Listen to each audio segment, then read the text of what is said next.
अस्सलाम वालेकुम क्लास। आज हम लोग अल्काइंस के रिएक्शन स्टार्ट करने वाले हैं। ये ऑलमोस्ट इस चैप्टर का लास्ट पोर्शन है, क्योंकि 3 पोर्शन थे, अल्केन, अल्कीन और अल्काइन। तो अल्काइन का जो है हम लोग रिएक्शन स्टार्ट करने वाले हैं आज। तो रिएक्शंस का है जी, सबसे पहले जो है इसके एडिशन रिएक्शंस हैं। एडिशन रिएक्शन जो है वो इसके मतलब alkynes undergo addition reaction like alkenes but add 2 molecules of the reagent instead of 1। मतलब जैसे अल्कीन्स जो है वो एडिशन रिएक्शन में गया, इसी तरह से अल्काइंस भी जाएगा, लेकिन इसमें डिफरेंस ये होगा कि जैसे अगर फॉर एग्जांपल अगर उसमें क्लोरीन का एक मॉलिक्यूल ऐड हुआ था तो इसमें 2 होंगे, उधर अगर हाइड्रोजन मॉलिक्यूल एक यूज़ हुआ तो यहाँ पे 2 होंगे। तो यहाँ पे ज़रा क्योंकि इसमें ट्रिपल बॉन्ड है, इस वजह से सबसे पहला जो आपके पास रिएक्शन है वो है एडिशन ऑफ हाइड्रोजन। तो alkynes react with the hydrogen gas in the presence of suitable catalyst. Alkynes जो है वो हाइड्रोजन गैस के साथ रिएक्ट करता है इन द प्रेजेंस ऑफ कोई सूटेबल कैटलिस्ट होगा। लाइक वो कैटलिस्ट कौन कौन से हो सकते हैं? वो निकल हो सकता है, प्लाटिनियम और प्लाटियम हो सकता है। इनिशियली अल्कीन्स जो है वो आर फॉर्म, पहले तो अल्काइन से जो बनेगा वो एक बॉन्ड ख़त्म होगा तो 2 बॉन्ड रह जाएंगे, वो अल्कीन बनेगा। उसके बाद हम एक और हाइड्रोजन मॉलिक्यूल यूज़ करेंगे तो वो जो डबल बॉन्ड है वो कन्वर्ट हो जाएगा सिंगल बॉन्ड में, तो वो जो है अल्केन में कन्वर्ट हो जाएगा। तो डायरेक्टली जो है वो अल्काइन को अल्केन में आने के लिए 2 मॉलिक्यूल्स चाहिए होते हैं हाइड्रोजन के। तो अल्कीन बनेगा, उस वो एक और जो है हाइड्रोजन का मॉलिक्यूल लेगा, ये एक और मॉलिक्यूल हाइड्रोजन का लेगा और क्या बना देगा? अल्केन बना देगा। यहाँ पे एग्जांपल देखते हैं हम इसकी। तो एग्जांपल में अगर देखें तो ये है आपके पास इथाइन, आपने हाइड्रोजन का एडिशन करवाया इन द प्रेजेंस ऑफ निकल और हीट। तो ये जो है एक हाइड्रोजन इधर आ गई, एक हाइड्रोजन इधर आ गई और जो है डबल बॉन्ड बन गया, CH2 डबल बॉन्ड CH2, ठीक हो गया। ये बन गया आपके पास ईथीन। इथीन के ऊपर जो है दोबारा से हाइड्रोजन का एडिशन होगा, ये एक इधर आएगा और एक इधर आएगा, तो सिंगल बॉन्ड बन जाएगा और क्या बन जाएगा आपके पास? इथाइन बन जाएगा। वही कैटलिस्ट यूज़ हुए हैं, हीट यूज़ हुई है। तो सिंपल एडिशन ऑफ हाइड्रोजन है, हाइड्रोजन का एडिशन करवाया, पहले जब एडिशन करवाया तो ट्रिपल से डबल बॉन्ड बन जाएगा और जब दोबारा से एडिशन करवाएंगे तो डबल से सिंगल बॉन्ड बन जाएगा। नेक्स्ट है आपके पास एडिशन ऑफ हेलोजन। हेलोजन का एडिशन करवाना है आपने।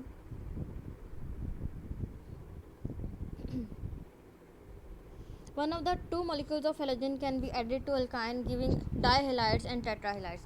अगर तो आप एक मॉलिक्यूल यूज़ करते हो किसी भी हेलोजन का तो वो डाईहेलाइड बनाएगा ना, मतलब 2 हेलोजन लग जाएंगे, लेकिन अगर आप दोबारा से इसका दूसरा हेलोजन लगाओगे तो वो टेट्राहेलाइड बनेगा और जो है अल्केन बन जाएगा। एग्जांपल देखें, इथाइन है आपके पास, आपने इसके ऊपर Cl2 ऐड करवाया इन द प्रेजेंस ऑफ CCl4, तो ये आपके बना 1,2 डाईक्लोरो ईथेन, मतलब जो है इथेन बन गए, इथीन है, उन्होंने इथेन लिखा है, ये देखें क्योंकि डबल बॉन्ड है तो ये इथीन ही आएगा, ये इथेन नहीं बनेगा, अभी ये गलत है। इसका नेम बनेगा 1,2 डाईक्लोरो ईथेन। अब ये दो, एक क्लोरीन इधर लग गया, एक क्लोरीन इधर लग गया आपके पास। यही जो 1,2 डाईक्लोरो ईथेन बना है, इसके ऊपर दोबारा से क्लोरीन आएगा तो ये जो हाइड्रोजन है इसको रिप्लेस करेगा।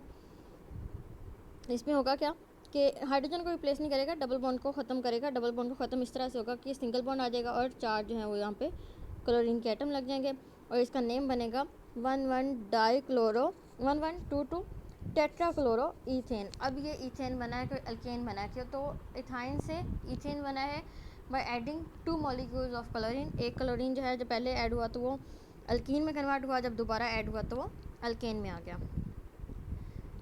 थर्ड रिएक्शन है आपके पास addition of halogen acids. Alkynes react with hydrogen chloride and hydrogen bromide to form dihalo alkanes. मतलब अल्काइन जो है वो रिएक्ट करेगा हाइड्रोजन क्लोराइड के साथ या मतलब किसी भी एसिड के साथ, HCl हो सकता है, HBr हो सकता है, और क्या बनाएगा आपके पास? डाईहेलो अल्केन बना देगा। The reaction occurs in accordance with the Markovnikov's rule. आपको पता है ये रूल जो है पीछे पढ़ चुके हो कि जो हाइड्रोजन है वो जो है उसके साथ लगती है, जो नेगेटिव जो रीजेंट है पार्ट का वो उसके पास जाता है जिसके पास हाइड्रोजन कम होती है। ये मार्कोनिकोव्स रूल था कि अगर आपके पास अनसिमेट्रिकल रीजेंट है, अनसिमेट्रिकल अल्केन है कोई, अल्कीन है, तो जो आने वाला रीजेंट का नेगेटिव पार्ट है वो उस कार्बन के पास जाएगा जिसके पास हाइड्रोजन कम होंगी। ये मार्कोनिकोव्स रूल था। तो यहाँ पे एग्जांपल है इथाइन, एडिशन हुआ जी आपके पास HBr का। अब यहाँ पे क्योंकि कोई डिफरेंस नहीं है कि किसके पास हाइड्रोजन कम है किसके पास ज़्यादा है, क्योंकि इक्वल है, तो ये कहीं पे भी लगा सकते हो आप। इसका नेम बनेगा, एक के साथ हाइड्रोजन लग जाएगा, एक के साथ ब्रोमीन लगेगा, तो H2C double bond CH Br बन जाएगा आपके पास ये, ठीक है। उसके बाद दूसरी एग्जांपल देखते हैं हम, ये है आपके पास, ये जो आपके पास विनाइल ब्रोमाइड बन चुका है, इसी को हम नेक्स्ट प्रोसीड करेंगे, HBr एडिशन होगा इसका। अब यहाँ पे देखते हैं, अब यहाँ पे हम देखेंगे मार्कोनिकोव्स रूल कैसे अप्लाई होता है। यहाँ पे लिखा है मार्कोनिकोव्स रूल एडिशन। होगा क्या कि H जो है वो तो लगेगा इसके साथ, और ये जो डबल बॉन्ड है इसको ख़त्म करके सिंगल बॉन्ड कर देगा, ठीक है। अब ये जो Br है, हमने पता है कि Br उस कार्बन के साथ लगता है जिसके पास हाइड्रोजन कम होती है, तो इन दोनों में से हाइड्रोजन इसके पास कम है, तो Br भी इसी के साथ लगेगा, ऐसे ही है।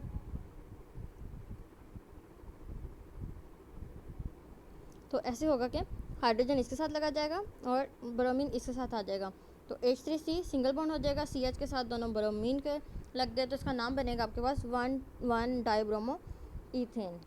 ये 1,1 डाइब्रोमो ईथेन में कन्वर्ट हो जाएगा। नेक्स्ट रिएक्शन है आपके पास एडिशन ऑफ वाटर।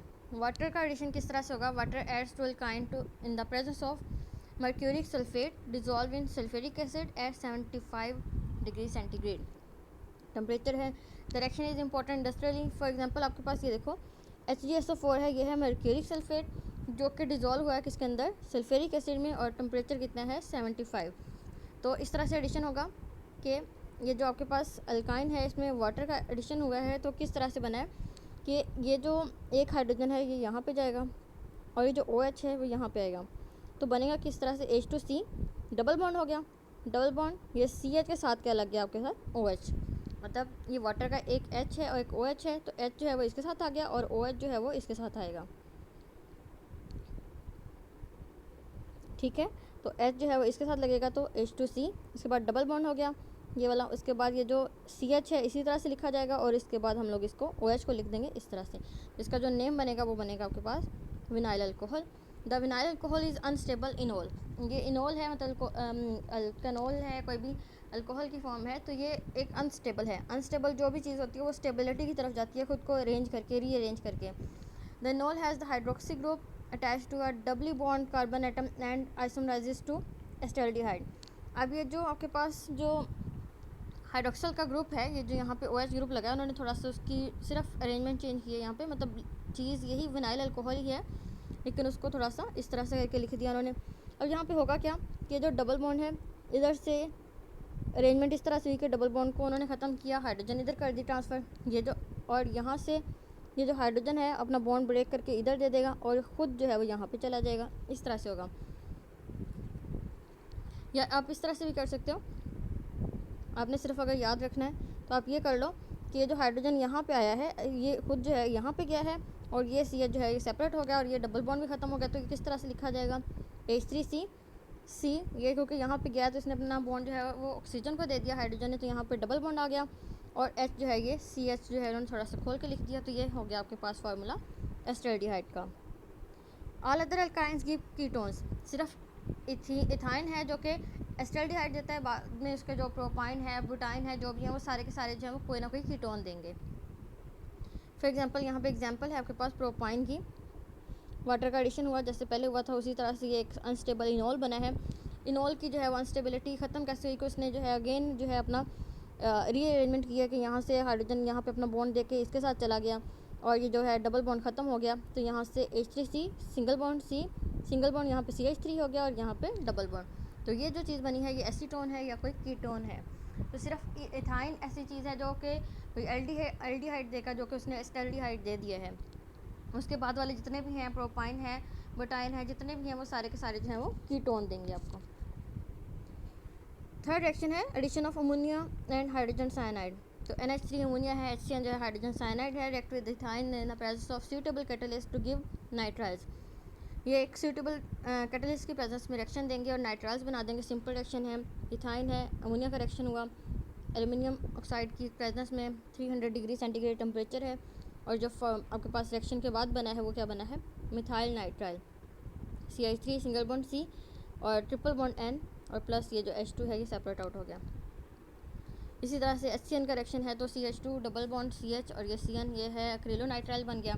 सिंपल से रिएक्शन है, इसमें कुछ भी डिफरेंस नहीं है कि आप इसको समझो कि कैसे बन रहा है। उसके बाद है वो तो एडिशन रिएक्शन थे, ये आपके पास आगे oxidation reaction. Ethyne on oxidation with strong alkaline KMnO4 give ग्लाइऑक्सिल।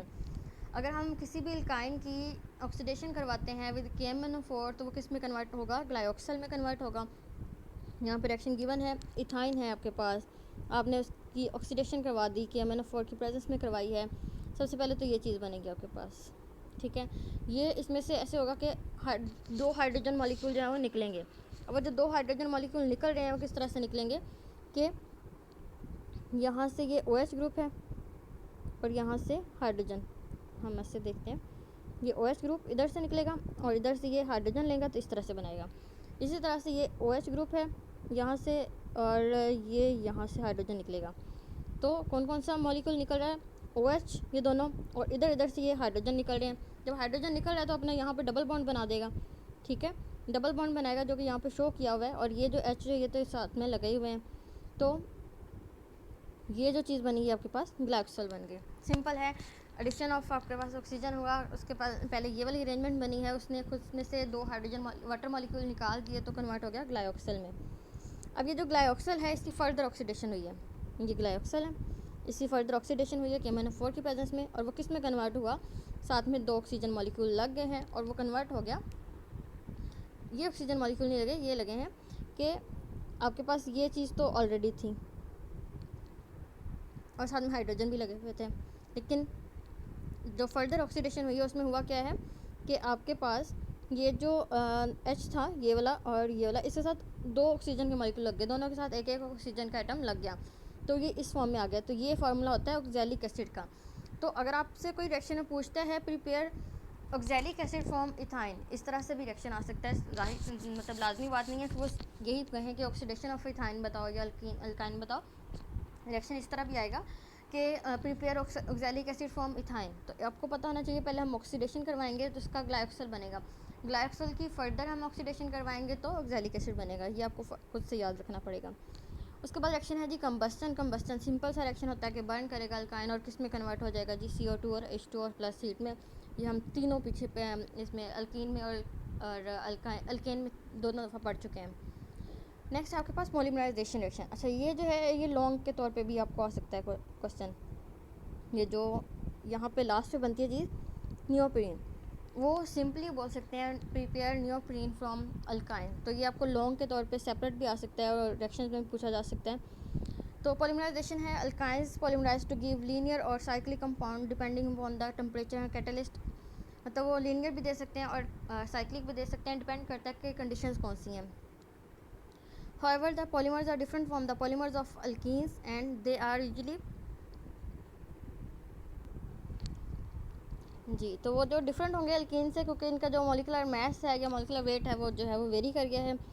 तो सबसे पहले है conversion of acetylene to divinyl acetylene. Acetylene हम लोग कह रहे हैं इथाइन को, उसको कन्वर्ट करना है हमने डाइविनाइल एसिटिलीन में। An acetylene is pass through an acidic solution of cuprous chloride and ammonium chloride and then allowed to stand for several hours at room temperature, तो विनाइल एसिटिलीन एंड डाइविनाइल एसिटिलीन जो है वो obtain हो जाएगा।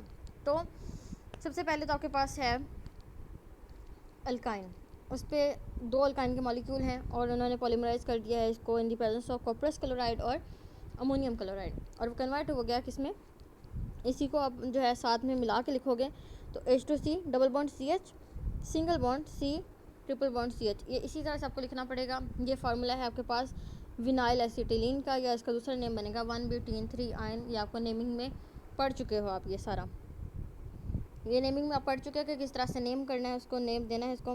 तो ये जो विनाइल एसिटिलीन बना है इसके अंदर एक और हम लोग इथाइन का मॉलिक्यूल ऐड करेंगे, कंडीशन वही हैं। तो फर्दर जो है इसके साथ एक इथाइन का मॉलिक्यूल जो लग चुका है वो कन्वर्ट कर देगा इसको डाइविनाइल एसिटिलीन, और दूसरा इसका नाम बनेगा 1,5-हेक्साडाइइन और 3 आयन के, मतलब 1 और 5 पोजीशन पे डबल बॉन्ड प्रेजेंट है और 3 पोजीशन पे ट्रिपल बॉन्ड प्रेजेंट है। अब ये जो विनाइल एसिटिलीन बना है, if HCl is added to vinyl acetylene chloroprene is obtained which readily polymerize to neoprene use as synthetic rubber. ये जो विनाइल एसिटिलीन बना इसको हम लोग जो है कन्वर्ट कर सकते हैं किसमें, क्लोरोप्रीन। अब वो क्लोरोप्रीन ही है जो कि नियोप्रीन में कन्वर्ट होगा, और हमने एक्चुअली सिंथेसाइज भी नियोप्रीन ही करना है, तो वो आपको रिएक्शन में नियोप्रीन की सिंथेसिस ही देगा, वो नहीं बताएगा कि आपने किस तरह से प्रिपेयर करना है, कौन सा रिएक्शन है या कोई पॉलीमराइजेशन है, ये आपको खुद पता होना चाहिए। तो अगर हम लोग विनाइल एसिटिलीन के अंदर कंसनट्रेटेड HCl ऐड करते हैं, कंडीशन वही सेम है, तो वो कन्वर्ट होगा किसके अंदर, क्लोरोप्रीन के अंदर, और क्लोरोप्रीन का फार्मूला है ये, ठीक है। आपको फार्मूला सारी जो है वो याद होने चाहिए। ये फार्मूला है क्लोरोप्रीन का। अब क्लोरोप्रीन जो है वो खुद को पॉलीमराइज़ करेगा। पॉलीमराइज़ करने का मतलब कि वो पॉलीमराइजेशन आपको पता है कि खुद के साथ सेम जो है वो यूज़ करते जाते हैं अपने ही प्रोडक्ट्स, या फिर ज्वाइन होते जाते हैं सेम प्रोडक्ट्स, या सेम जो है मॉलिक्यूल्स जो है वो कंबाइन होते जाते हैं और कन्वर्ट हो जाते हैं एक लार्जर मॉलिक्यूल के अंदर। तो क्लोरोप्रीन जो है वो पॉलीमराइजेशन के बाद जो है वो कन्वर्ट होगा किसके अंदर, नियोप्रीन के अंदर। नियोप्रीन जो है एक सिंथेटिक रबर है, ठीक है। तो सिंथेटिक रबर हमने प्रिपेयर की है यहाँ पे। लास्ट हमारे पास सेक्शन है जी conversion of acetylene to benzene. हम एसिटिलीन जो है जो कि एक इथाइन है, हम इथाइन को कन्वर्ट कर सकते हैं बेंजीन के अंदर। कैसे? अगर हम एसिटिलीन को पास करवाते हैं कॉपर ट्यूब में एट 300 डिग्री सेंटीग्रेड पे, तो ये पॉलीमराइज होगा किसमें, बेंजीन में। ये देखो अब है तो ये इथाइन का ही मॉलिक्यूल, ये रहा,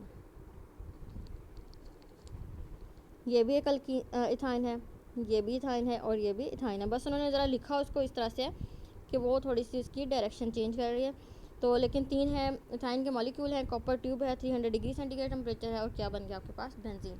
तो ये थे आपके पास सेक्शन ऑफ अल्काइंस। अल्काइंस का रिएक्शन है, इसमें मुश्किल नहीं है लेकिन इंपॉर्टेंट बहुत हैं। ये जो नियोप्रीन वाला रिएक्शन था बहुत इंपॉर्टेंट है, ये आपको एज ए लॉन्ग क्वेश्चन के तौर पे सेपरेट भी आ सकता है, और रिएक्शंस में तो आ ही सकता है, लेकिन वो अलग से पूछ सकते हैं, preparation of neoprene from alkyne या इस तरह से। और इसमें शॉर्ट क्वेश्चन या एमसीक्यूज भी बहुत पूछे जाते हैं इनके रिएक्शन में। तो ये इंपॉर्टेंट एक टॉपिक है, इसको बहुत अच्छे से प्रिपेयर कीजिएगा। अल्लाह हाफिज़।